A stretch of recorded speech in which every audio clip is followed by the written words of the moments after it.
Hey guys, today we're gonna talk more about the review plan. I know we tried to make a bazillion plans for this review. Obviously, we still don't know all the details of the test itself, so I'm just gonna do the best I can with the unknowns. Since they said all tests is going to be 45-minute long, free responses online test, my guess would be that either they're going to give you 2 investigative tests, because if they have to give you credit for what you have learned and they have to somehow measure your mastery over like the whole subject in 45 minutes, I don't know how well they will do that, but so my guess is that either they're going to give you 2 investigative, which is number 6, and that's why I think we should get ready for that. So that's why I plan to give you number 6 every single day. So I will give you, this is assigned yesterday, and I give you 23, 24, 25. So I will try to give you one, not to overwhelm you, but it is very possible that you have to do it over the weekend as well, if you especially kind of get lazy about it, okay? And there is another one that was already planned, which is unit free response review questions. And so we'll still have that because I have this planned. I don't want it to get wasted. So we'll have a unit by unit FRQ reviews, but we'll also do daily. Number 6 is every day or every other day, because we do have a limited number of questions. But compared to other tests, I think AP Stat has actually quite a large amount of resources. So the question I get is like, should we do MCQ or not? I think it's still helpful to, like I said, to kind of brush up on your foundational knowledge. Because if you just do FRQ, what happens is that, yes, they do give you, it's like a very specific way of writing the answers, right? So especially because I have no idea what kind of questions they will make for this test, I think just to be well-rounded and well-prepared, doing MCQ, I don't know, maybe like 10 minutes a day wouldn't hurt. But obviously, if you are overwhelmed by other assignments, because I know this is not the only AP class you're taking, and I know online classes can be really like extremes, like you either have a lot of assignment or you have no assignment. And just for your sake, I think if you are more on the side of I don't have anything to do, I think MCQ will be a good way to use your time, because it will help you to just do an overall review. So I don't think it will be wasted if you do it, but obviously prioritize. So my I will prioritize the daily number 6 FRQs, and then I will somehow make some time for the unit FRQs. And then if you still have time left, then I will do MCQ. MCQ won't be counted toward your grade. And I still need to think about how I'm going to do the free response grading, because I don't want you to be so concerned about getting perfect answers, because that's not the point of reviewing. But then if I give you grade by how many you got it right, then I feel like you guys will rely on the answer key more than you rely on yourself. And so I think for now, I'm still going to do completion grade, but maybe I'll give you a quiz every week. So at the end of the week, maybe you will have one FRQ quiz on AP Classroom. So that way I can still give you some grade based on your knowledge, not just a completion grade, but the assignments that's on Google Classroom, I will give you a completion grade. Okay, so I will write this down on an email or Google Classroom to actually, so you can see how the grade will break down. Yeah, so that's that. And so my guess would be either you're going to get 3 questions on the FRQ, the short questions like a 1 through 5, or 2 investigative, or 2 normal and 1 investigative. That will be my guess.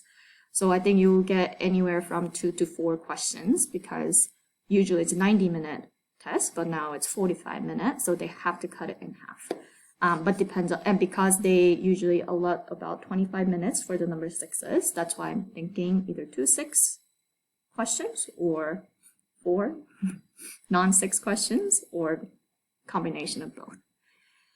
All right, so that's it for the review. So if you click on the website, then it's the answer key. So click on the PDF file so that you can see the question. So this is the question that I posted for today.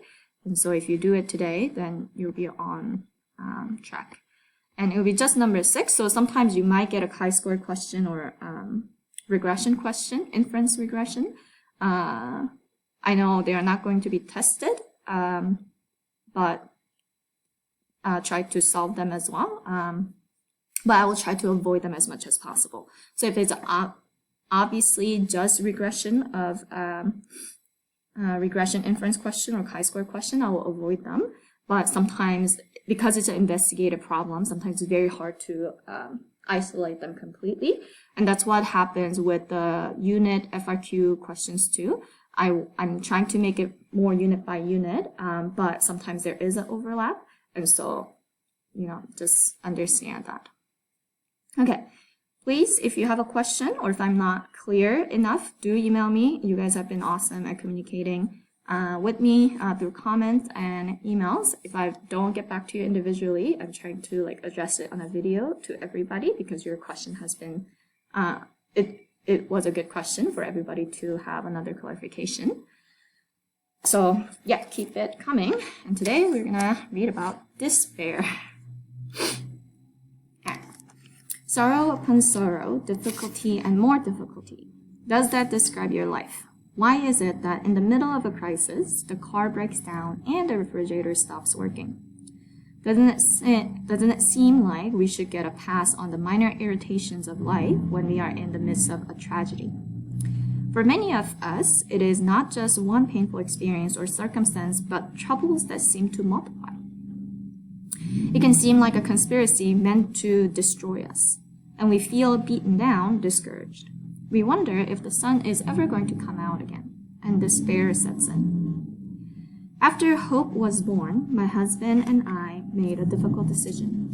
We knew that because we both carry the recessive gene trait for this syndrome, any child of ours would have a 25% chance of being born with the fatal syndrome. Even though we thought we might be willing to take the chance, we felt we could not risk putting our son, Matt, and our parents through such a sorrowful experience again. So we took surgical steps to prevent a future pregnancy. Evidently, that procedure reversed itself, and today as I write, I find myself pregnant. Upon the startling discovery, we felt a mixture of emotions. We felt afraid as we considered what might be ahead in having and then losing another child. We felt a cautious joy as we considered that we might have another healthy child to raise and enjoy. But after a series of prenatal tests, we now know that we will indeed be welcoming another child with the same syndrome that Hope had. This time, a boy, who will also have a very short and difficult life. It is much different this time, since with Hope, we didn't know until she was born that she suffered from this syndrome. We didn't know that her life or her death would be like. This time we know. So as we anticipate the arrival of this child, we anticipate both the joy of loving him and the pain of losing him. Some days I wonder how we will ever absorb another loss. I still feel battered from the last storm, and another one is headed our direction. In many ways, it doesn't seem fair. I wonder if that is how Job felt.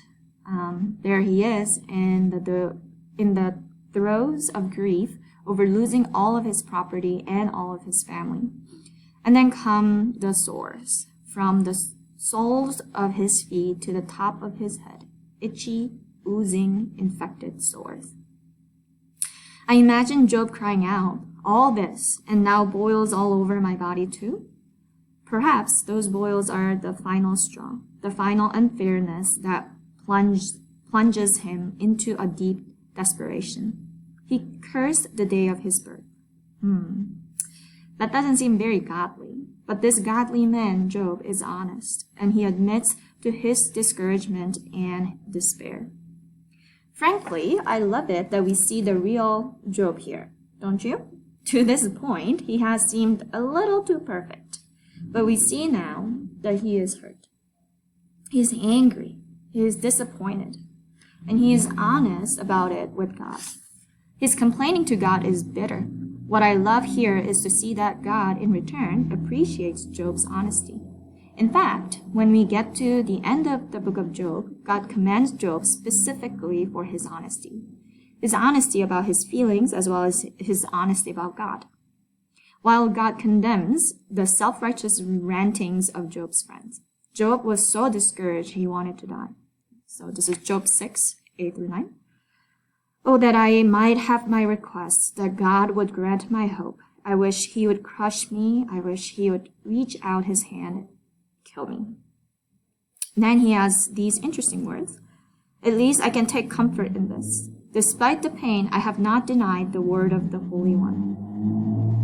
Job wouldn't take his own life, but he wanted God to take it, and God wouldn't. Yet, even in this place of unspeakable pain, Job found consolation in the fact that he has not denied God's word. He had not turned his back on God. Sometimes it feels like there is absolutely nothing to ease the pain, doesn't it?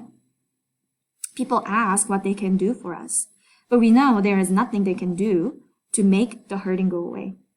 In our discouragement, we can be tempted to give up on God and stop praying, wondering, what good is it anyway? Sometimes what God has allowed into our lives is so bitter that we are hurt and angry and don't even want to talk to him about it. But where does that leave us? On our own. No resources, no truth to dispel the despair, no hope. The truth is, there is no comfort to be found away from God. At least, there is no lasting, deep, satisfying comfort. Revenge, ritual, retreat, they don't bring any lasting relief from the pain. Only the truth of God's word, the tenderness of his welcome, the touch of his healing presence bring the kind of comfort we crave. Only his promises of purpose in this life and perfection in the life to come offer us any kind of real hope to hold on to. Do you find yourself wanting to leave the faith you've claimed now, that it has been put to the test of adversity? So where will you go? In your discouragement, where will you find the comfort you so desperately crave? We can find the same consolation Job found in the midst of utter despair. Despite our feelings of discouragement, we can hold on to God's promises. Hold on to what we know about who he is and how he works. Even though we don't understand, and it is so dark we cannot see to take a step forward, we can choose to hang on, to keep trusting, to keep believing God's word. As my husband and I look into the future, that is what we are determined to do. We've been there before, and we know the darkness that is about to sweep over us. This is not the path we would have chosen, but it is the pathway God has set before us. So here in the dark, we set off on another journey, knowing that each stepping stone along the way will come at great cost. We are guided by a deep desire to please God and by a yearning to discover along the way the very heart of God. In the midst of your despair, would you search for the simple joy of pleasing God and begin to see the clouds lift from your life? In spite of your questions and confusion about God's goodness, would you hold firm in believing God's word, which tells us he is our refuge and strength? Would you determine to keep talking to God and keep reading his word in the midst of your despair until he brings you from the darkness into the light? Psalm 139:12 says, even the darkness will not be dark to you. So I hope this encourages you to keep on praying and holding on to God's promises. And I will see you guys tomorrow. Bye.